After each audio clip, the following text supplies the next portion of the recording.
2008 aku kena panic attack. Dan sembuhnya setelah lewat psikiater berbulan-bulan, pakai obat dan sebagainya, sembuhnya karena NLP. Aku juga nggak berani yang namanya public speaking. Bener-bener waktu itu lagi press conference bareng Adi Rai. Dia ngomongnya kan lancar banget gitu ya. Dan begitu mic-nya dikasih ke aku tuh, yang ada adalah keringet dingin. Gak bisa ngomong. Problem banyak orang as a content creator adalah nggak pede. Ya kan? Aku nggak berani ngonten nih, nggak pede lah, malu lah, minder lah, dan sebagainya. Urusannya tuh selalu mental block. Apa sih itu mental block? Banyak orang mempercayai hal yang salah di hidupnya. Wah, situ kan anak orang kaya, aku kan anak orang miskin. Dia percaya bahwa kalau dia anak orang miskin, dia nggak bisa kaya. Menurut koko gimana sih cara kita assess value yang ada di dalam diri kita ini sekarang? Value itu penting banget dan nggak banyak orang ngerti value internal. Ketika kita menghadapi sesuatu in life, akan muncul feeling. Ada muncul feeling excited, ada muncul feeling takut, minder, whatever lah ya. Nah, begitu feeling itu negatif, artinya adalah something is not aligned in our mind. Dalam hal menghadapi mental block ini berarti yang tadi Koko bilang itu lebih ke kita harus challenging. Proses pertama adalah identifying the mental block. Ya, ada emosi, ada kata harus, kemudian self-label, kemudian ada pattern. Nah, ketika sudah ketemu, PR-nya adalah ngerilis. Kalau aku di financial sih, aku believe aku kaya. Oke. Gitu. Nggak perlu diyakinkan, nggak perlu apa. Gitu kan cuma mindset aja gitu. Jadi ketika kaya bukan berarti duitnya banyak. Waktu kamu kecil dulu, gimana kamu meyakinkan dirimu bahwa kamu nanti pasti akan jadi orang sukses?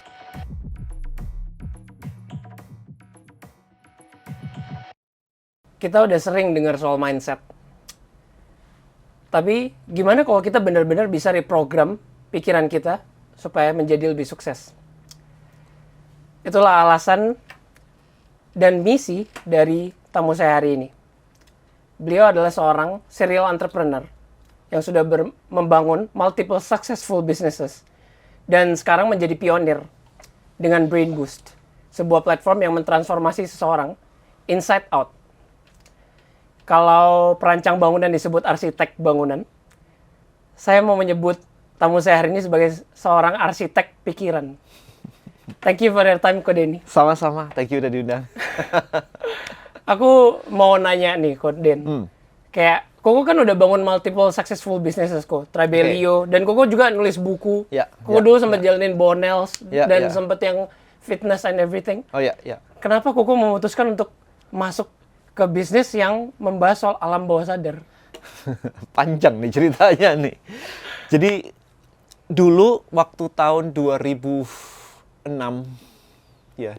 aku juga nggak berani yang namanya public speaking.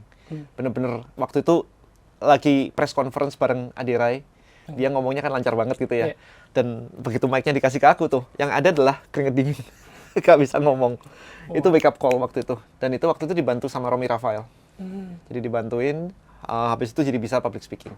Itu yang pertama, mengerti bahwa oh ada kayak beginian toh gitu ya. Yang kedua yang paling krusial banget adalah 2008 aku kena panic attack. 2008 kena panic attack, nggak ada, waktu itu nggak ada istilah panic attack, nggak tahu gitu. Di YouTube 2008 juga nggak ada apa-apa. Dan sembuhnya setelah lewat psikiater berbulan-bulan, pakai obat dan sebagainya, sembuhnya karena NLP. Jadi diterapi dengan teknik yang namanya NLP waktu itu. Dan karena curiosity cukup tinggi, aku browsing tuh apa itu NLP dan ketemulah kelasnya, workshopnya. Jadi aku ambil itu semua. NLP, hipnoterapis dan sebagainya, aku punya certification. Gitu. Dan waktu itu cuma mikir, kenapa sih gue harus kena panic attack in my life? Gitu kan. Tapi ternyata jawabannya hari ini. Hari ini ternyata bisa dipakai. Gitu. Nah, kenapa aku masuk ke sini? Satu adalah karena selama ini ngajarin digital marketing. Habis itu ngajarin content creator. Dan problem banyak orang as a content creator adalah nggak pede. Ya kan? Aku nggak berani ngonten nih, nggak pede lah, malu lah, minder lah, dan sebagainya. Urusannya tuh selalu mental block. Jadi lama-lama, wah ini berarti mesti diberesin. Ini ada problem di depan mata nih. Dan aku punya skillnya. Kenapa? Enggak gitu. Nah dari situlah kita bikin yang namanya Brain Boost itu. Gitu ceritanya. Keren banget ceritanya. Maksudnya kayak ini benar dari pengalaman problem sendiri juga ya. Dan yang aku tahu tuh kita manusia itu setiap hari bisa memikirkan 60.000 sampai 70.000 pikiran katanya. Self-talk. Self-talk ya sebutannya. Dan 90% dari itu katanya uniknya tuh pemikiran yang berulang setiap harinya. Dan kita nggak nyadar. Jadi yang aku mau tanyain ke Ko Denny, dari sepengalaman Ko Denny dan Ko Denny kan udah ngejalanin Brain Boost juga ini. Apa sih kayak satu, pertama mungkin jelasin dulu deh Ko, buat teman-teman yang nggak ngerti, apa sih itu mental block Ko? No, mental block. Oke, gini. kenapa mungkin lebih diarahin kenapa banyak orang stuck di hidupnya kena mental block gitu. Oke. Oke, so simple, banyak orang mempercayai hal yang salah di hidupnya. Gitu. Jadi banyak orang mempercayai hal yang salah. Misalnya, wah situ kan anak orang kaya, aku kan anak orang miskin. Dia percaya bahwa kalau dia anak orang miskin, dia nggak bisa kaya. Nah, itu adalah kesalahan yang dia percayai. Ya, hal yang salah yang dia percayai gitu. Atau aku nggak punya modal. Berarti dia mempercayai kalau mau sukses harus butuh modal. Padahal itu kan nggak benar. Itu faktanya ada orang yang nggak pakai modal juga berhasil juga gitu kan. Berarti, nah hal-hal yang itu tadi yang bikin dia itu jadi stuck akhirnya. Itu dulu. Nah, karena dia mempercayai hal yang salah, itu akhirnya membuat dia tidak mau action. Itulah munculnya mental block. Gitu. Jadi bisa karena dia percaya hal yang salah, bisa karena, nah hal yang salah bisa jadi karena juga trauma misalnya. Misalnya ada yang kemarin itu, waktu masih kecil, dia dihina sama entah orang uncle-nya atau apapun, pokoknya orang kaya, terus tiba-tiba di kepala dia adalah, orang kaya itu jahat, orang kaya itu sombong. Dan dia believe itu, dia percaya bahwa orang kaya itu jahat, orang kaya itu sombong. Nah ketika dia besar, dia udah lupa ceritanya. Ya kan? Dapat proyek kecil-kecil masih oke. Begitu dia dapat proyek besar, itu entah kenapa dia nggak serak dan cancel terus.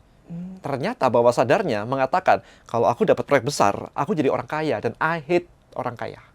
Wow. Dia reject bawah sadarnya.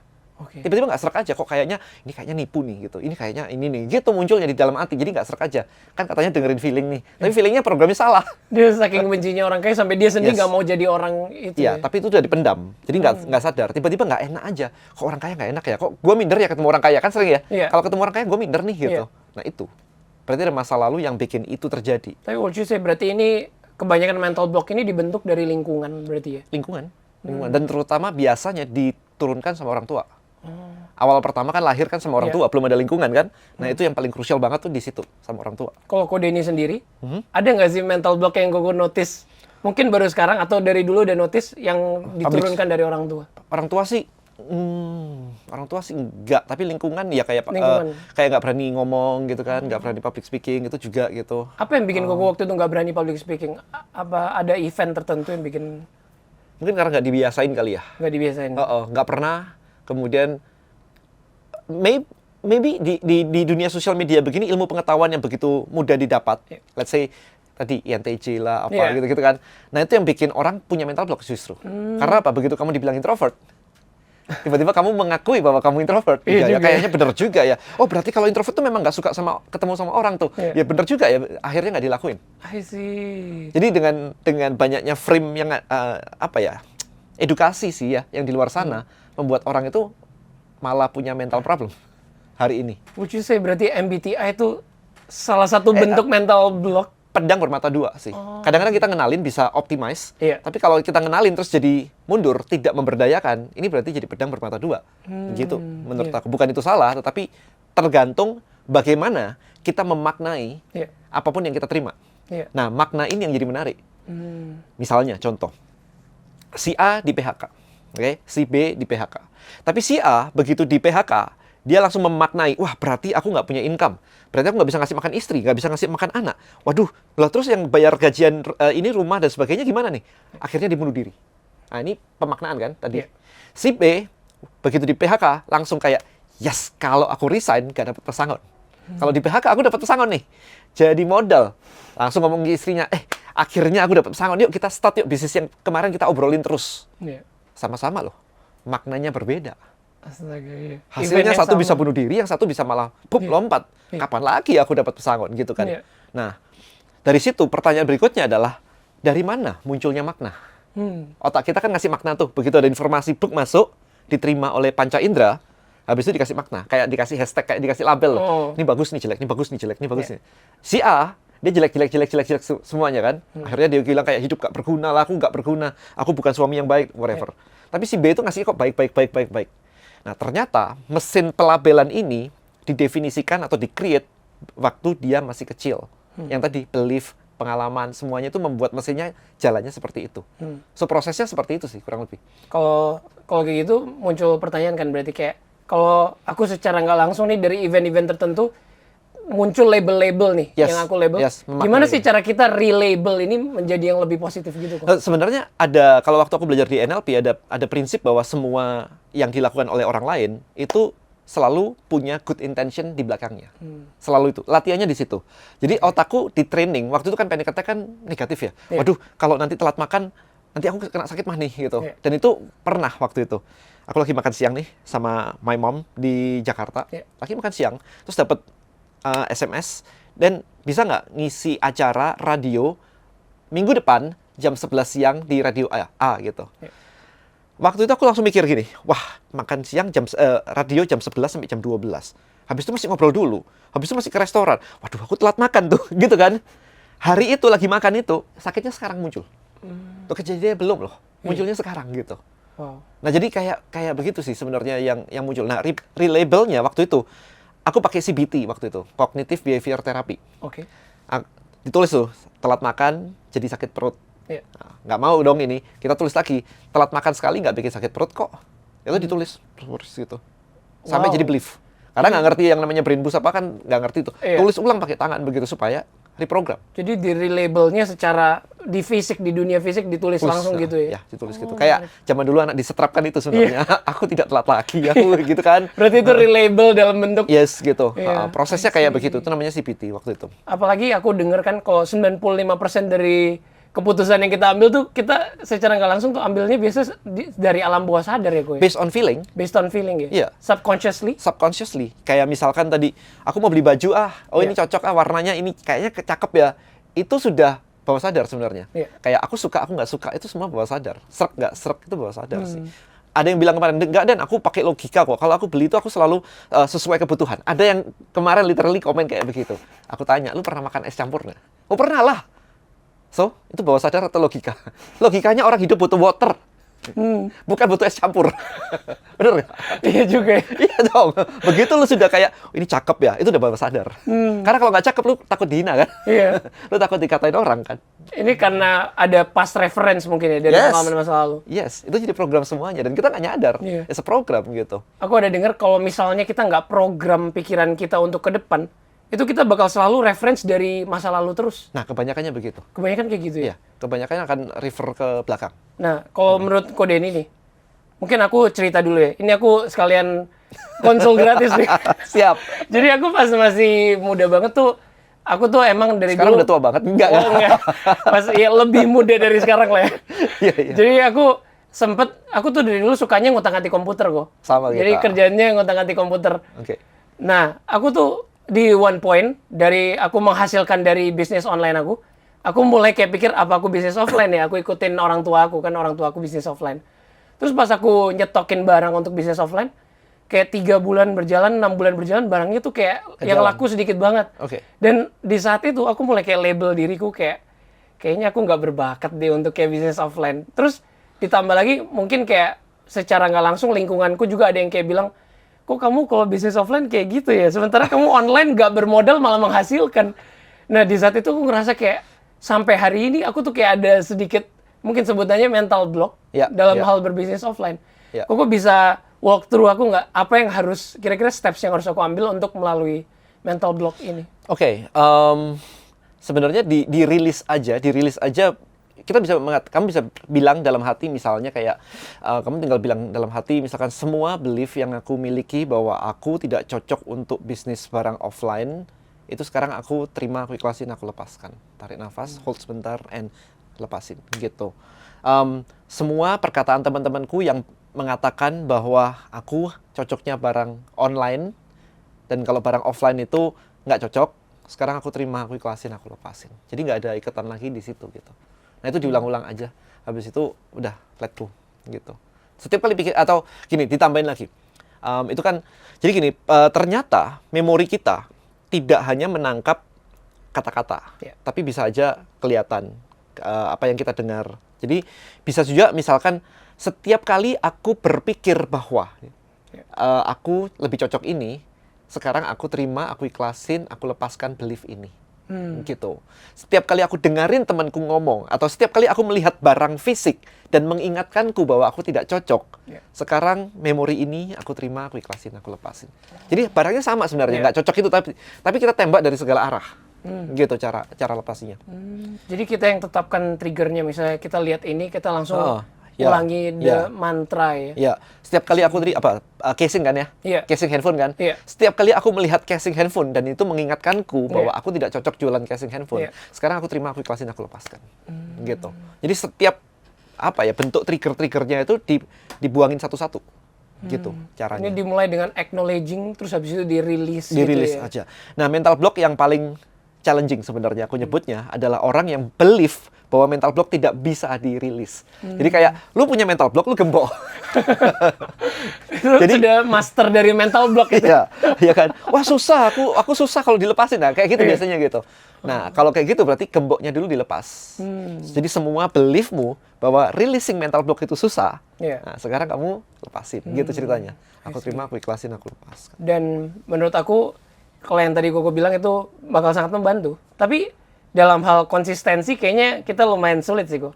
Makanya Konsistensi gimana? maksudnya dalam hal misalnya tadi kayak yang Koko bilang, kita harus niatin setiap kita trigger ini, maksudnya kita bakal ucapin mantranya. Makanya aku pikir Harusnya begitu lepas tuh lepas. Nggak usah begitu lepas sekali nggak triggernya perlu. dibalikin, nggak akan kerasa. Jadi nggak perlu kayak konsistensi gimana. Pokok ngerasa nggak enak, udah langsung lepasin gitu. Harusnya besok nggak ada lagi kalau tepat. Cuma aku ngerasa sangat terbantu pas denger kayak ada guided affirmation gitu kok. Oh, oke. Makanya, but then itu came yang brain boost ini kan. Iya, Aku iya, ngerasa iya. kayak audio-audio kayak gini sangat membantu kita dalam menuntun itu semua. Karena kadang-kadang kita sendiri nggak ngerti problem kita gitu kok. Bener. Seriusan, kita manusia ini kadang-kadang nggak ngerti problem kita sendiri. Kalau ngerti, gini, otak yang menciptakan problem tidak bisa membereskan problemnya. Otherwise nggak muncul problemnya. Iya kan? Kan nggak mungkin kita menciptakan problem terus kita solve sendiri. Itu namanya mainan. Jadi otak yang menciptakan problem tidak bisa membereskan Iya. problemnya. Nah, kalau kayak gitu pasti ada teman-teman yang kayak skeptis. Masa audio doang bisa menyelesaikan masalah aku gitu kan? Apakah is there a science behind it? Apakah Koko bisa bantu jelasin ke teman-teman kayak penjelasan ilmiahnya di balik kayak audio afirmasi gini? Simpelnya begini. Otak kan ada otak sadar, ada otak bawah sadar nih ceritanya. Otak bawah sadar itu 88%. Iya. Oke. Nah, otak bawah sadar itu tidak bisa membedakan mana realita sama imajinasi. Apapun yang diterima dia dianggap benar. Gitu dulu. Jadi kalau misalkan skeptis dan sebagainya, itu berarti otak sadar bekerja. Ya kan? Contohnya gini, kalau kita ke bioskop nonton film horor, logika kita, otak sadar kita tahu bahwa itu semua acting, palsu, nggak ada lah setannya semua, nggak ada. Tapi begitu kita pulang masih takut loh, iya kan?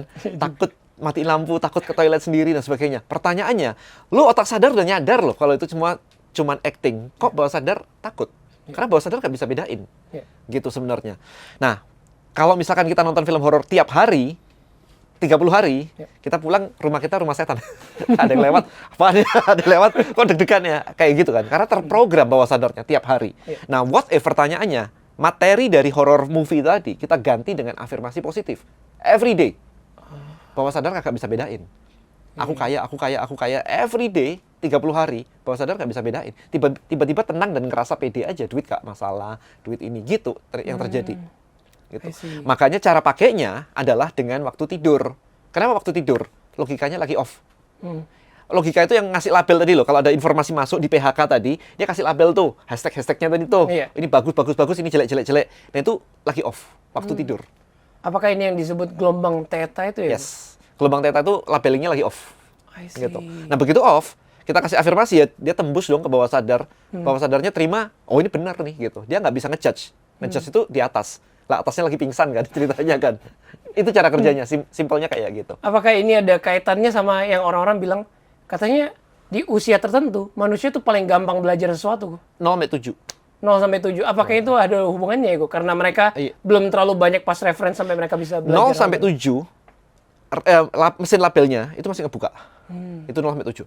7-12-13 itu mulai nutup. Gitu. Nah nutupnya ini tergantung kita programnya apa nih. Sehingga mesinnya tadi bisa positif atau negatif yang tadi tuh. Ada yang negatif, ada yang positif kan. Nah itu tadi. Nah ketika semakin bertambahnya usia, ini semakin kuat. Kalau yang negatif ya tambah negatif. Gitu, tambah istilahnya tambah susah diajarin gitu. Tambah susah karena dia believe selama sekian tahun dia believe nih, ya ini yang benar, ini kan hidupku dari dulu begini gitu. Gitu sih. Tapi otak kita itu masalahnya punya beberapa I would say ya, punya beberapa mekanisme yang kadang-kadang itu ngawur. Sebenarnya oke, generalisasi misalnya, generalisasi. Ya. Jadi kalau yang namanya dia pernah ketipu sekali, ikut seminar, terus ketipu, maka dia bilang kalau ikut seminar itu penipuan. Nah, gitu. Ya kan? Diselingkuhi cowoknya yang ganteng gitu. Terus dia bilang semua cowok yang ganteng itu tukang selingkuh gitu. Gitu sih. Itu otak kita yang generalisasi. Dan itu yang bikin masalah. Satu, generalisasi. Kedua, otak kita tuh suka menghapus, ngedelete something. Karena apa? Karena kalau nggak overload. Itu normal sebenarnya. Coba kita diskusi gini. Kita ketemu tadi di sini jam 10. Ya. Kamu bangun pagi jam berapa? Jam 6. Jam 6. Dari jam 6 sampai ke sini, lu ngapain aja? Ya ada kerja dikit-dikit, persiapin buat podcast, terus perjalanan ke sini sih kok. Berarti nggak mandi dia? Oh iya, mandi gue, mandi. Klarifikasi nih mandi. Klarifikasi ya. Tapi mandinya nggak pakai baju apa nggak? Pakai gue. Nggak pakai. Udah mulai ketrik nih mandi. Artinya adalah kamu skip beberapa hal, di-delete. Karena kan nggak mungkin cerita aku bangun pagi, ucek-ucek mata dulu, habis itu pakai sandal sebelah kanan, sebelah kiri. Nggak perlu gitu kayak, ya kan? Maka otak kita mendelete. Problemnya adalah in life, kita sering mendelete hal-hal yang menurut kita nggak penting. Dan yang nggak penting itu apakah beneran nggak penting? Nggak tahu juga. Kan menurut kita nggak penting. Menurut kita itu kan berarti berdasarkan belief kita. Iya. Padahal itu bisa saja hal yang penting. Tapi kita nggak lihat, karena kita nggak menganggap itu penting. Itu jadi problem. Itu namanya deletion. Gitu. But do you think, maksudnya kayak, kalau gitu orang ngerasa kayak, berarti yang, kalau yang tadi kita bicara soal afirmasi ya, maksudnya apakah positive thinking aja itu cukup kok? Nggak cukup. Positive thinking nggak cukup. Karena kita butuh lebih spesifik lagi apa. Misalnya, kalau dalam afirmasi yang biasa aku pakai yang lagi rame banget kan money magnet. Iya. Bukan cuma positif bahwa aku kaya aja, tetapi kita program misalnya peluang terbuka dengan mudah. Kemudian teman lama, teman baru, orang lama, orang baru berdatangan memberikan bantuan. Iya. Nah itu kan bukan positive thinking kan, itu kan sesuatu yang kita wishes sebenarnya. Iya. Kita mau believe bahwa oh teman lama bantuin kok, teman orang baru juga bantuin kok, gitu. Jadi it's not just about positive thinking. Menarik banget. Iya. Kalau dalam hal money magnet, menurut Koko apa sih satu mental block orang yang paling umum Koko temui dalam hal keuangan gitu, finance? Mereka punya money wound namanya, luka batin financial. Yang disebabkan karena pengalaman masa lalu tadi pernah ketipu, pernah dihina orang kaya dan sebagainya. Itu yang biasanya bikin problem. Tapi menarik, ada satu case kemarin itu, di salah satu afirmasiku kan harus dipakai sambil tidur. Dan salah satunya adalah pelepasan mental block.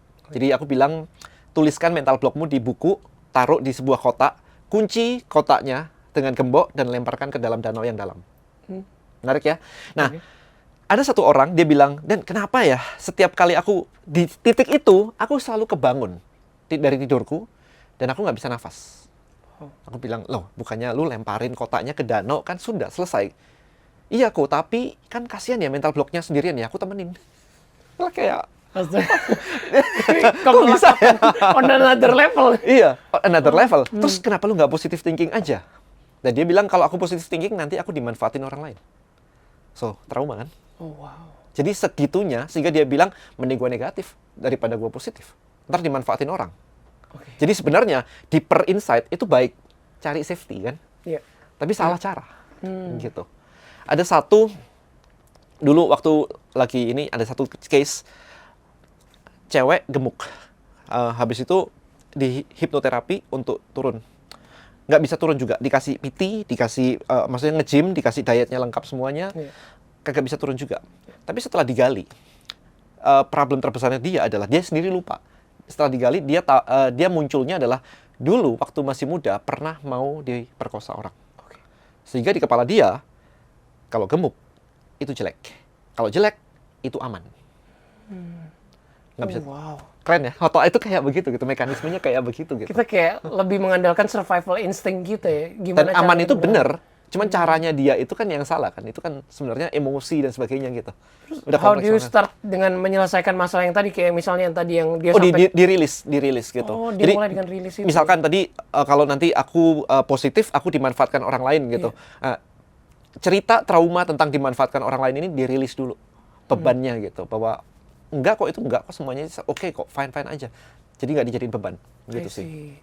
Karena ini ada berkaitan lagi dengan yang tadi awal. Kode ini belum ceritain yang pertama kali Kode ini takut public speaking. Iya. Terus dibantu sama Romi Rafael. Iya, diafirmasi sih waktu itu. Waktu itu apa stepsnya yang sampai Koko akhirnya berani public speaking gitu? Oh, di Soalnya aku afirmasi jamin dengerin doang. afirmasi. Dengerin doang. Afirmasi aja sama dia waktu itu. Sesimpel dengan mendengar afirmasi, kita udah bisa terbuka ya. Bisa. Tapi 4 hari doang waktu itu. 4 hari. Iya, kayak, mana crowd? Aku pengen ngomong. Bisa begitu loh. Soalnya aku jamin teman-teman banyak banget yang kayak takut banget public speaking. Dan aku pun salah satunya yang takut. Ini bisa nih. Apa maksudnya kayak, apa contoh kalimat yang bikin kita ngerasa kayak kita bisa lebih pede? 3 kalimat yang bikin kita lebih pede langsung public speaking. Misalkan kayak aku suka public speaking, tepuk tangan dan senyum crowd itu membuatku semakin percaya diri. Aku sangat mudah mengeluarkan isi kepalaku melalui ucapanku gitu. Setiap kali aku berada di panggung, aku merasa percaya diriku meningkat kayak gitu-gitu. Itu diulang aja. Dan kalau itu menjadi kebenaran, tiba-tiba kita pengen nyari panggung. Mana panggung? Ya gitu sebenarnya. Sampai mau nyari manggung ya, yang tadi menghindari. Iya, sampai akhirnya nyari karena bawah sadarnya belief itu. Nah, kalau kita lihat dari sini, sebenarnya semua hal itu program bawah sadar. Contoh, nggak suka baca buku atau suka baca buku, itu program bawah sadar. Nggak suka makan sayur, itu program bawah sadar. Gitu. Jadi semuanya itu program bawah sadar. Gitu sih. Dan aku ada dengar kalau di afirmasi itu ada yang dinamakan kayak binaural. Aku bisa jelasin sedikit soal binaural? Aku menggunakan yang namanya binaural afirmasi, di mana afirmasinya kan dibacain kayak tadi ada kalimat 1, kalimat 2 gitu kan. Nah, itu di telinga kiri, telinga kanan, itu berbeda. Jadi telinga 1 tembak kalimat A, ini tembak kalimat B, tabrakan. Gitu. Tabrakin lagi gitu. Gunanya apa? Kalau informasi masuk, otak kita tadi kan ngasih label itu, kayak ngasih hashtag gitu kan. Begitu kiri kanan berbeda, dia confused. Ini belum selesai, dia harus ke sini nih. Belum selesai, harus ke sini nih. Dia capek. Begitu dia capek, dia whatever lah gitu. Dia berhenti bekerja gitu sih. Otak kalau capek itu dia berhenti bekerja. Dan itu bikin kita lebih cepat menyerap. Bener, karena nggak pakai label, jadi langsung tembus bawah sadar. Masuk gitu. Fungsinya kayak gitu. Dan yang tadi Koko bilang benar banget sih. Maksudnya kayak I really believe kayak semua yang kita lakukan sekarang itu semuanya benar-benar basisnya tuh values yang kita punya. Correct, ya. Dan menurut Koko gimana sih cara kita assess value yang ada di dalam diri kita ini sekarang? Maksudnya ada nggak contoh study case-nya gue yang mempermudah? Value itu penting banget dan nggak banyak orang ngerti value internal. Value internal itu paling gampang dengan cara nanya, misalkan apa sih, tulis di atas kertas, apa sih yang menjadi hal penting di hidupmu, gitu. Ada yang bilang Tuhan, keluarga, kebebasan, kebahagiaan. Mungkin bisa dimulai dengan kode ini nih. Apa value yang paling penting bagi kode ini? Harga diri, family. Habis itu Tuhan masuk di situ, family first tapi. Gitu. Dan itu nggak ada yang benar, nggak ada yang salah. Habis itu duit, habis itu health, maybe aku agak lupa. Habis itu health kayaknya. Apakah ada contoh study case di mana Koko harus menggunakan values ini kayak ini kayak opportunity menarik nih, tapi karena Koko ingat value ini jadi Koko kayak hindari. Value nggak perlu diingat. Value itu gini. Jadi kalau ada orang, ini contoh aja ya. Kemarin aku sempat nanya teman aku, what is the value di hidupmu? Apa hal penting di hidupmu gitu? Nomor 1 kalau nggak salah freedom. Freedom, happiness. Habis itu freedom. Habis itu apa gitu, lupa aku beberapa. Dan nggak ada duit di situ. Jadi ini by the way nggak boleh di fit ya, nggak boleh. Duit penting nggak gitu? Aku nggak boleh nanya gitu, harus dari dia gitu. Karena kalau aku ingetin, dia jadi inget kan. Oh ya penting gitu kan. Tapi nanti kan dia tambahin sendiri gitu. Nah, pertanyaan itu dia tuh nggak kerja, dia cuma jaga toko gitu aja sih sebenarnya, jaga toko punya orang tuanya lagi gitu kan. Nah, untuk validasi, waktu itu aku memang sengaja setelah ini semua selesai, baru aku fit. Duit penting nggak buat kamu? Oh iya ya duit gitu kan. Nah, pertanyaan kedua, itu pertanyaan validasi. Apa yang kamu lakukan untuk membuktikan bahwa duit itu penting? Itu pertanyaan kedua, validasinya begitu. Maka dia bilang kemarin tuh, lah kan aku punya toko, aku jagain toko gitu kan. Nah, itu kedua. Pertanyaan ketiga, untuk validasi yang kedua adalah, kalau misalnya kamu boleh tidak jaga toko lagi, happy atau enggak? Oh happy lah, ya kan? Karena nganggur. Dia punya value freedom kan? Karena nganggur gitu. Berarti money bukan value-mu. Karena kalau di remove, itu jadi oke. Gitu. Tapi kalau misalkan orang bilang kayak, oh value pertama itu Tuhan. Buktinya apa? Gua ke gereja, gua ini, gua itu gitu kan. Kalau lu nggak boleh ke gereja, stop gitu. Wah, nyaman. Nah, itu berarti value-nya bener. Gitu.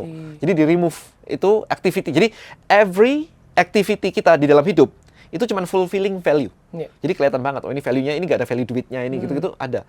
Jadi duit tidak penting buat hidupnya gitu. Karena kalau penting dia akan ngelakuin gitu. Nah, habis itu dicabut. Kalau dicabut dia tetap happy, nah berarti itu bukan value. Gitu.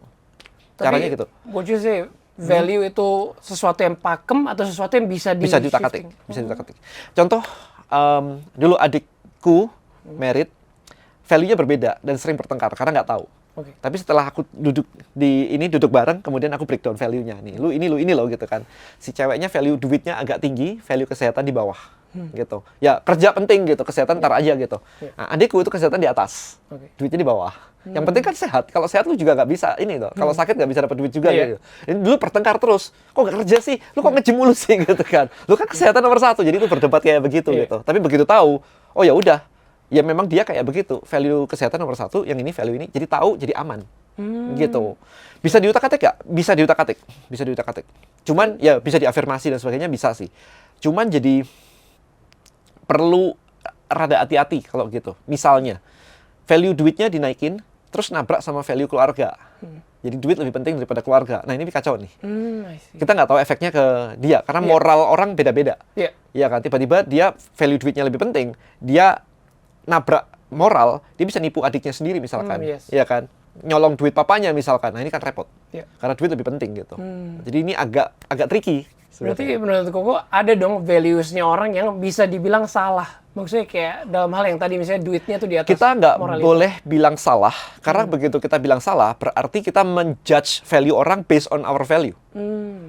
Iya kan? Yang bisa dibilang salah sebenarnya adalah ketika dia pengen sesuatu tapi nggak nyampe-nyampe. Berarti value-nya dia tidak tepat dengan tujuan hidupnya dia. Bukan based on our judgment. Kita harus melepaskan judgment kita. Gitu. Kita nggak boleh ngejudge orang sebenarnya. Contoh kemarin aku lagi diskusi sama temen, pernah denger kan cerita orang-orang di Tuban yang dapat duit banyak banget, miliaran, terus beli mobil mewah dan sebagainya gitu. Habis itu berapa bulan habis duitnya.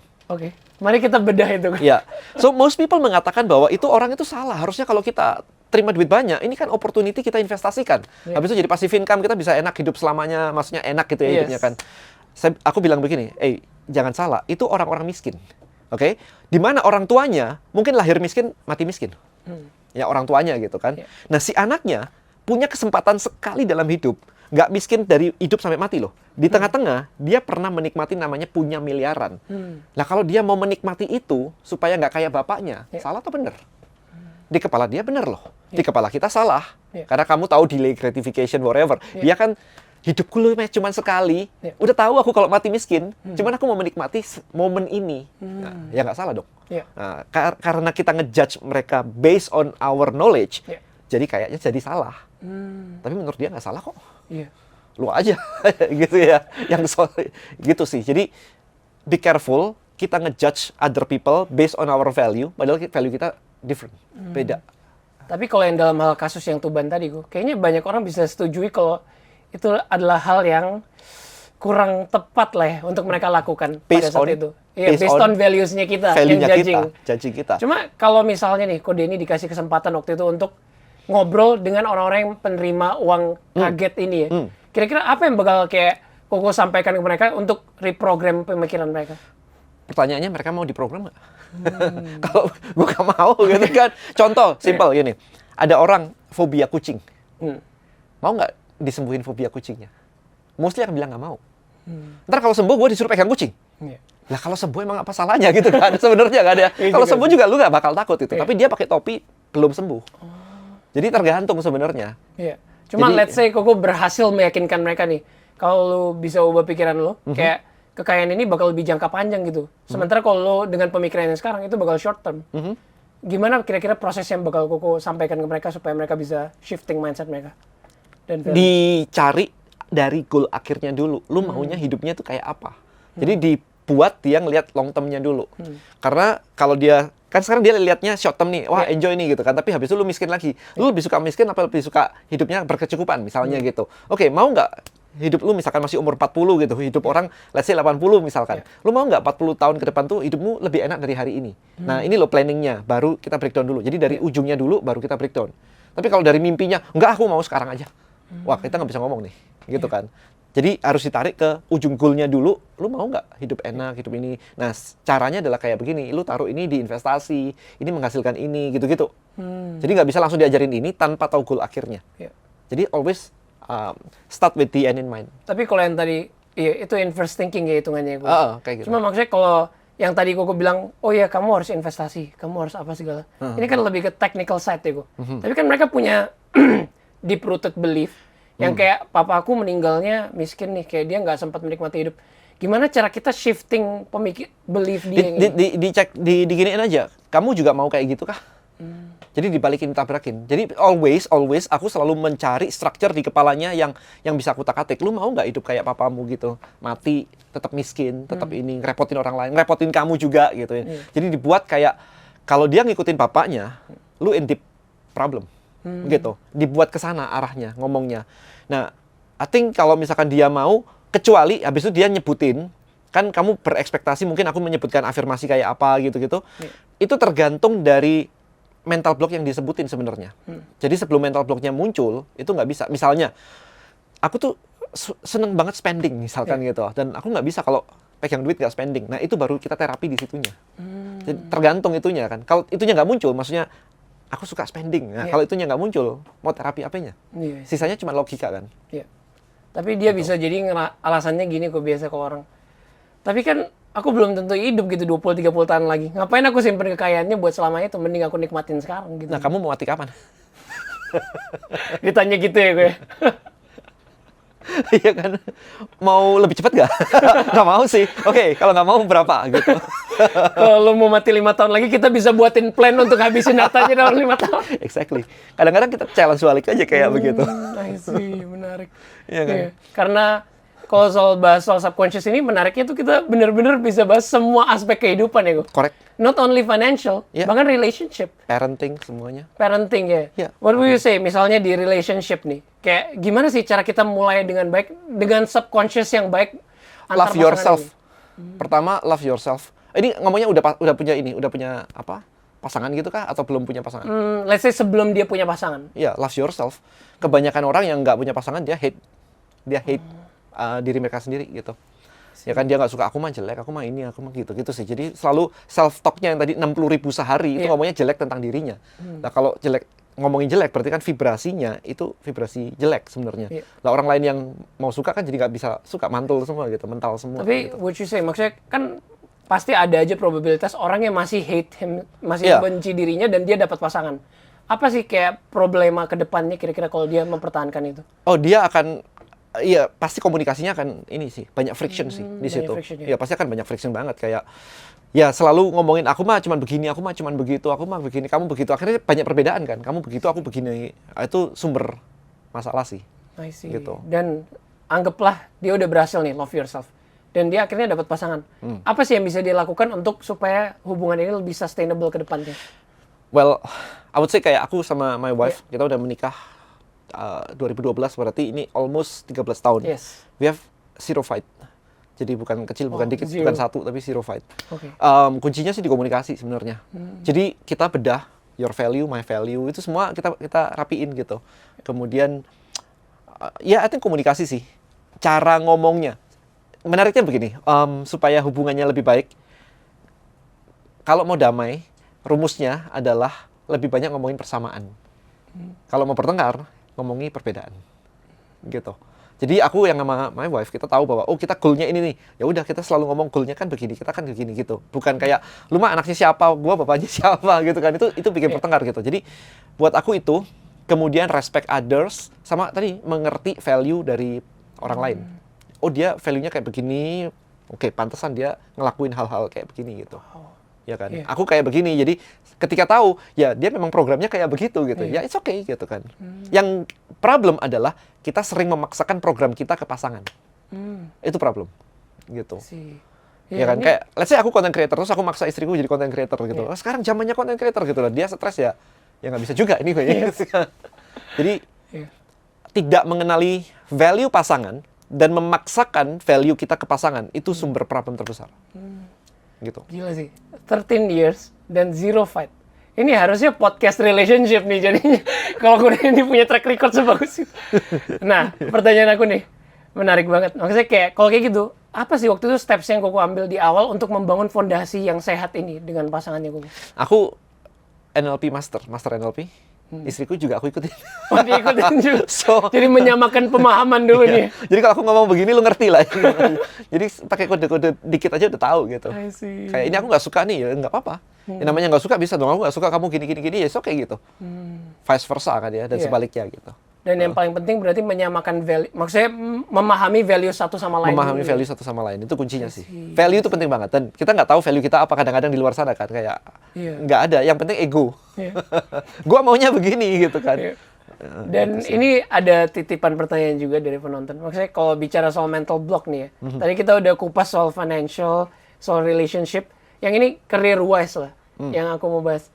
Banyak orang yang punya mental block. Kalau aku nih kayaknya tidak dilahirkan jadi pengusaha deh. Aku papa mama aku PNS dan aku dari dulu diajarkan untuk cari stability and Oke. everything. Ada dua pemahaman. Aku jawab yang benar-benar ini ya, yang personal experience ya. Jadi gini, satu, aku nggak mau hidupku di-define oleh orang yang nggak tahu aku. Oke. Gitu. Istilah gini, banyak orang menganggap pendapat orang lain benar karena dia tidak tahu kebenaran tentang dirinya sendiri. Let's say aku kayak begini, badanku kayak begini. Terus ada orang bilang, Dan lu gembrot banget sih gitu. Aku believe dia atau aku believe mataku sendiri? Harusnya aku believe mataku sendiri dong. Yes. Lu mah buta kali, paling gitu kan ya. Iya. Tapi banyak orang ketika dikata-katain kayak begitu, dia bilang, mungkin lu benar. Gitu, mungkin lu benar. Begitu banyak yang ngomong, kayaknya benar deh, gue gendut nih gitu.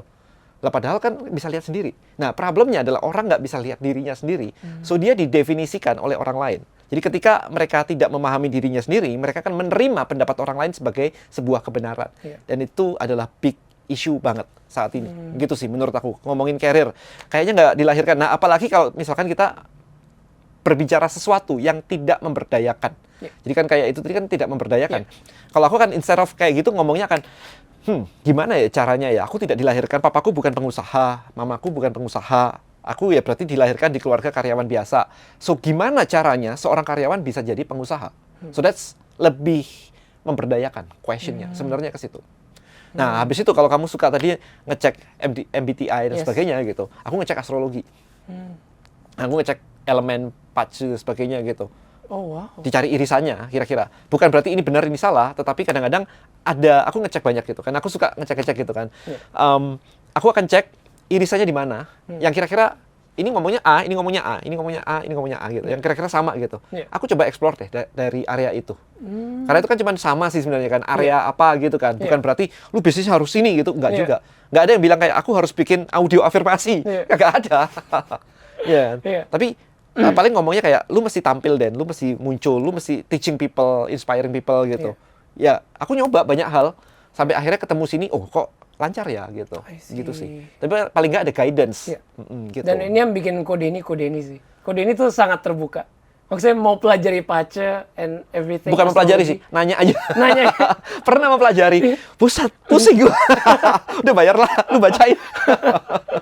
Cuma maksudnya kode ini tuh I'd say jago dalam mencari benang merah. Kayak Iya. maksudnya mencari irisan yang tadi bahasanya Karena kok ya. curiosity-ku sangat tinggi. I see. Penasaran ini, penasaran itu gitu. Gitu sih. Dan Most people, buat- I think stuck mereka itu kurang, kalau aku boleh bilang, most people rasa penasarannya terlalu rendah. Oke. Itu isu di masyarakat. Ya wis menerima gitu. Is that part of a mental block? Part of culture, I think. I see. Curiosity kan ya. Part of culture, I think. Itu Ya, bisa di-cultivate nggak sih, dibangkitin curiosity? nggak tahu ya itu. I think itu dari value-nya mereka masing-masing kan, yang Oh, curiosity I atau see. enggak gitu kan. Aku tuh begitu penasarannya, jadi begitu ada informasi baru itu aku selalu riset. Let's say Jepang, Yeah. penduduknya menurun gitu. Yeah. Aku ngobrol sama ChatGPT, kalau menurun terus kayak begini, at this rate, berapa tahun tuh Jepang bisa punah nggak Jepang? Itu aku nanya. Ekstrim ya. Kalau orang pertanyaan. bilang kan kayak bodo amat ya udah Iya. turun ya udah gitu kan. Iya. Aku enggak, aku nanya gitu. Bisa ini enggak? Aku 2023 kena COVID. Oke. Enteng, nggak no issue. Tapi kan dicek oksigen dan sebagainya. Itu aku penasaran loh. Kadar oksigen di udara itu berapa persen? Kok kita sampai butuh oksigen itu berapa persen? Jawabannya kalau nggak salah ingat ya itu 2023 itu 21%. So aku nanya, kenapa nggak dibuat 25 ya sama Tuhan ya? Jadi kita nggak butuh masker lagi gitu. Dan jawabannya adalah kalau 25, akan terjadi kebakaran di mana-mana. Oh, I see. Everything is flammable, gampang. Percikan panas sedikit itu flammable. 25. Wow. Such interesting questions kok. Makanya. Maksudnya lagi sakit aja bisa kepikiran pertanyaan gitu. Iya, kayak gitu. Jadi itu yang muncul di kepalaku tuh beneran kayak begitu. Kalau aku makan ini tiap hari, efeknya apa? Kayak gitu-gitu. I see. Tapi yang aku belajar dari Koko itu, of course yang tadi pertama curiosity. Cuma untuk dalam hal menghadapi mental block ini, berarti yang tadi Koko bilang itu lebih ke kita harus belajar challenging mental block ini sendiri. Mental block gampang sih kalau sekarang kan sudah banyak social media dan tools dan sebagainya, ada brain boost segala gitu ya. For me, simple begini. Ketika kita menghadapi sesuatu in life, akan muncul feeling. Ada muncul feeling excited, ada muncul feeling takut, minder, whatever lah ya. Nah, begitu feeling itu negatif, artinya adalah something is not aligned in our mind. Itu lagi nggak align gitu. Berarti ini mungkin ada gangguan atau ada past trauma atau ada mental block, whatever. Misalnya disuruh ngonten terus takut, terus minder. Nah, pertanyaannya, apakah konten atau di depan kamera ini penting untuk kemajuan hidupmu atau enggak? Kita punya 1 juta mental block. Aku dulu nggak doyan nanas misalnya, gitu. Dulu, sekarang udah doyan. Pertanyaannya simple. Apakah penting untuk membuat kamu jadi doyan nanas atau enggak? Terhadap our goal, misalkan goalnya lagi mau ngurusin bisnis, nggak makan nanas nggak apa-apa loh. Misalnya kayak begitu gitu kan. Misalnya, contoh lain. Aku nggak bisa nyanyi misalkan gitu. Apakah penting untuk menghilangkan mental block terus belajar nyanyi while the goal is ini bisnis gitu, kan nggak penting gitu, kecuali aku mau jadi penyanyi gitu kan.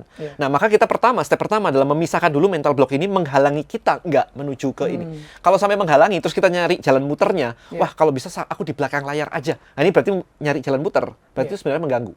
Oke? Itu satu. Nah, begitu ketemu, PR kedua adalah mengamati semua emosi. Mengamati semua emosi yang muncul. Begitu ada emosi negatif muncul, artinya ada something di belakang. Kedua, ada kata harus. Aku harus bahagia, aku harus sukses, aku harus bahagiain orang tua, aku harus ini. Itu ada mental block biasanya, ada beban emosi. Pertanyaannya, what if in your life kamu nggak pernah bisa bahagiain orang tua? Kan jadi kayak beban kan? Waduh, jadi beban nih kayak aku harus bahagiain kan? Dulu udah dikasih makan, udah dipelihara, whatever. Itu bisa jadi beban gitu. Kata harus, kata label, aku introvert. Aku gini, aku ini gitu. Aku INTJ. Ya kan? Begitu bilang aku introvert, itu berarti ada beban. Why?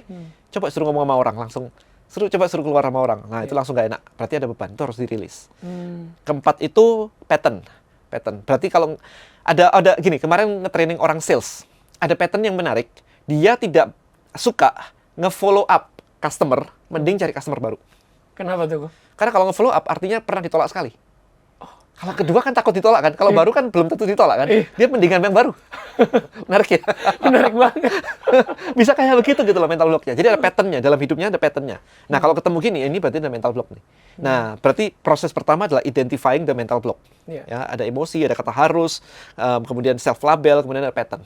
Nah, ketika sudah ketemu, PR-nya adalah ngerilis yang tadi kita bahas tuh. Yang katakan dalam hati, whatever gitu. Setelah dirilis, lega dong harusnya. Habis itu diprogram. Baru pakai afirmasi. So, step-nya kayak begitu. Baru kita install, oke, kita mau programnya apa nih? Aku selalu mencari customer, aku selalu nge-follow up customer, itu di program dimasukin. Gitu. So, itu step lengkapnya kayak gitu. Itu benar-benar step-nya sangat praktikal sih. Bisa langsung dilakukan saat ini juga. Cek aja gitu. For example, contoh paling gampang adalah gini, nyebrang jalan takut nggak? Aku enggak. Biasa aja ya, biasa aja ya. Tapi kalau ada si A, dulu pernah ketabrak mobil waktu nyebrang jalan, terus kakinya patah, nyebrang jalan dia was-was, ya kan? Dia akan memberanikan diri, gitu. Jadi ketika kita bilang kayak aku memberanikan diri, berarti something behind. Oh iya, kalau dia bisa bilang saya memberanikan diri aja menunjukkan kalau dia takut gitu ya. Sampai kemarin ada yang DM aku, Kodan, waktu kamu kecil dulu, gimana kamu meyakinkan dirimu bahwa kamu nanti pasti akan jadi orang sukses? Pertanyaannya itu. Oke. Bisa dibedah tuh pertanyaannya. Dan aku mengatakan bahwa namanya orang yakin tidak perlu meyakinkan diri sendiri. Bener nggak? Iya kan? Lu nyebrang jalan lancar, emang perlu meyakinkan diri, gua bisa nyebrang. Nggak perlu. Nyebrang aja. Itu pertanyaan orang yang tidak yakin. Gitu. Dia bilang benar juga, aku yang nggak yakin berarti. Ini kenapa selalu Instagramnya Kodeni tuh seru banget. Karena Kodeni membedah setiap kata-kata, ada underlying values-nya di balik kata-kata itu. Iya, kata-kata itu pencerminan isi dan program otak sebenarnya. Dan aku bermain di level itu kan. Jadi kayak menarik banget ini sebenarnya. And dari that's why dulu. affirmation is so powerful ya. Karena words are truly powerful. Yes. gitu. Buat teman-teman nih yang nonton, kan kita nggak tahu backgroundnya, ada yang pengusaha, ada yang profesional, ada yang freelancer. Koko bisa nggak kasih 3 afirmasinya Koko andalan dalam hal relationship, financial, sama kesehatan, yang Koko ngerasa ini tuh bakal kayak membantu banget mereka I think, keseharian mereka. boleh. Cuman I think tiap orang akan punya challenge-nya berbeda-beda kan ya. Yang aku pakai belum tentu fit dengan mereka gitu. Kalau aku di financial sih, aku believe aku kaya. That's it. Oke. Gitu. Nggak perlu diyakinkan, nggak perlu apa. Gitu kan cuma mindset aja gitu. Jadi ketika kaya bukan berarti duitnya banyak. Karena pernah ketika kayak aku ngebangun Tribelio, struggling, bootstrap, mesti inject. Aku pernah di 2 tahun yang lalu. Itu di rekening bankku tuh tinggal 500.000. Nah, kalau teman-teman di sini duitnya lebih dari 500.000, udah lebih kaya dari aku kalau dari urusan duit gitu kan. Tapi kaya bukan urusan duit, urusan mental gitu. Jadi buat aku believe aku kaya gitu. Itu satu sih. Jadi dari situ aku ngelihat bahwa ya nasibku baik. Ini cuman lewat aja. Kalau ada yang lagi begini ya cuman lewat aja. Habis itu pasti akan naik lagi gitu. Itu satu sih. Relationship. Aku nggak pakai afirmasi. Relationship apa ya? Udah lama sih. Karena udah yakin ya kok ini emang pasti bisa dijalankan. Gini, kalau afirmasi dulu pernah.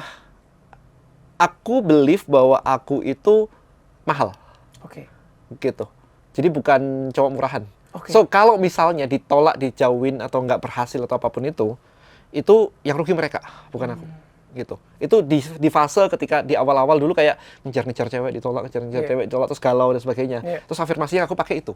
Yang rugi mereka, bukan aku. Jadi kalau nggak mau sama aku cari lain. Apakah ini correlated dengan values-nya Koko yang harga diri itu? Bisa jadi sih. Tapi itu kan gini, value-nya harga diri. Ketika ditolak, kita punya 2 pilihan pemaknaan. Yang pertama adalah lu menghina harga diri gua nih. Ya kan? Yang kedua adalah lu yang salah, yang rugi gitu. Gitu sih. Jadi value-nya benar, tapi bisa aja 2 ini spektrumnya berbeda, bisa aja. Gitu. Jadi aku memakai yang kedua akhirnya. Ya lu yang rugi.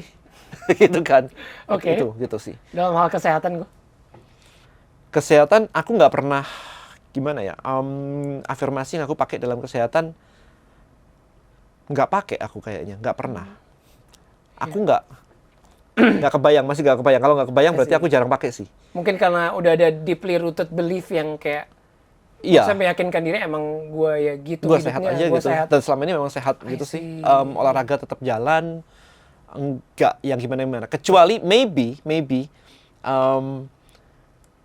kalau lagi malas olahraga, itu pakai afirmasi yang bikin semangat lagi gitu, kayak ngebayangin badan di depan cermin gitu.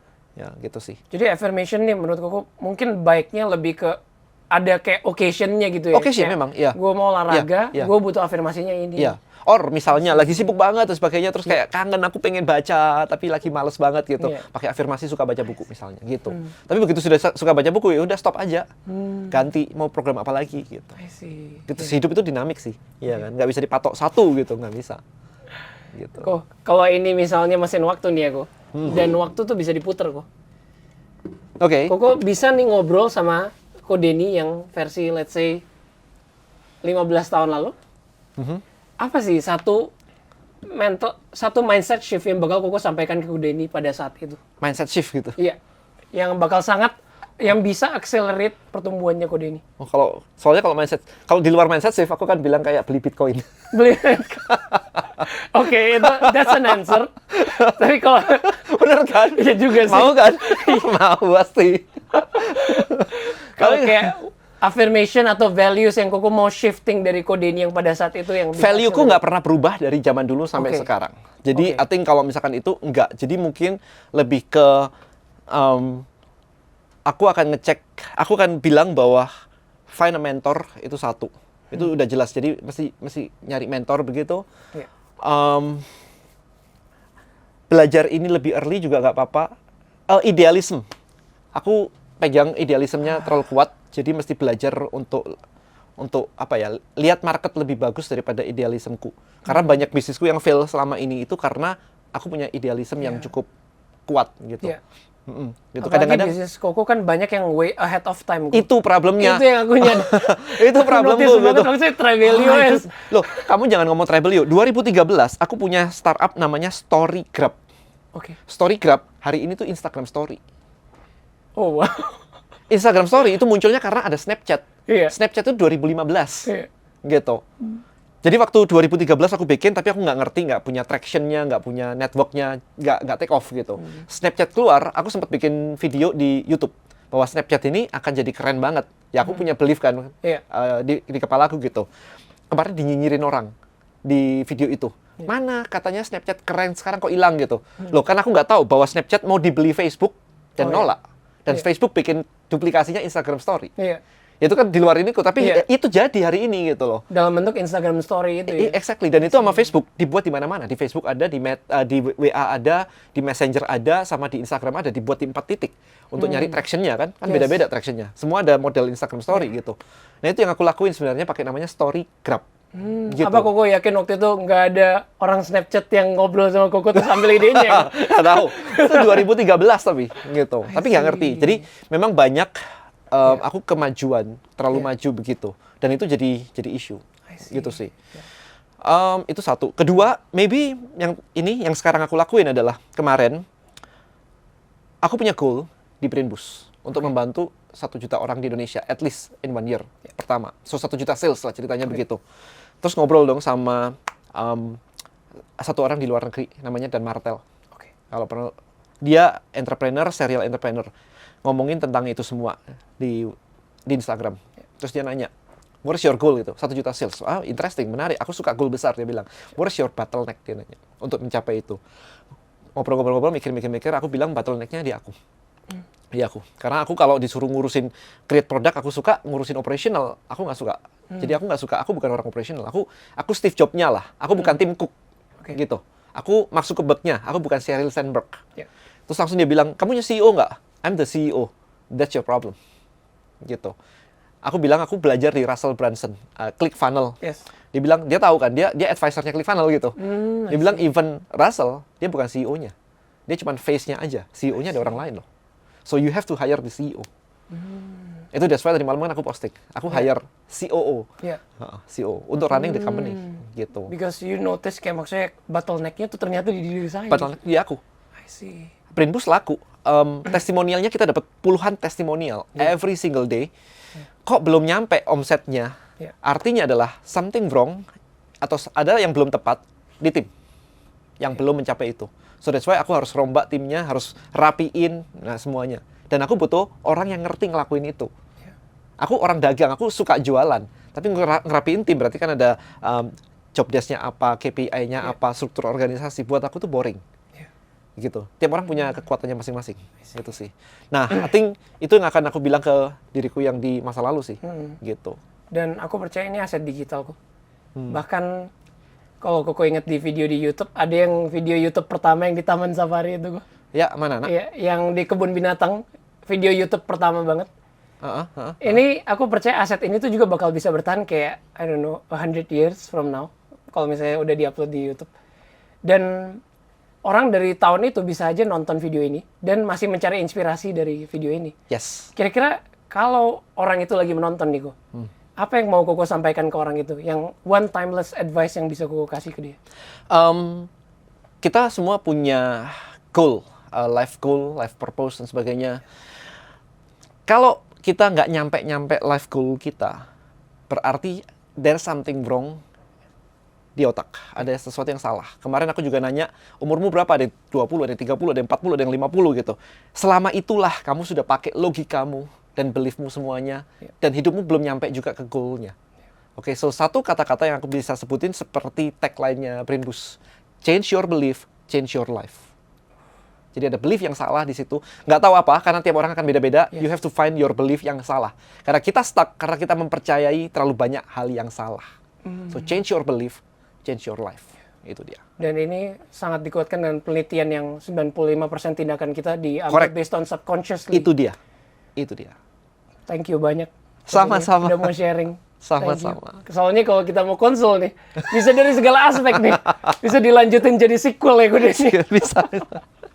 Buat teman-teman yang sekarang lagi menonton, aku berharap teman-teman hari ini setidaknya dapat gambaran dari apa itu mental block dan teman-teman bisa assess, bisa identify dengan cara yang tadi Ko Denny sharing. Dan mungkin kalian bisa mulai dengan release dan kemudian kalian mulai dengan secara perlahan kalian challenging mental block itu. Dan Aku pun bakal melakukan itu setelah syuting ini. Kita tos. This has been the game of life, and I'll see you in the next level.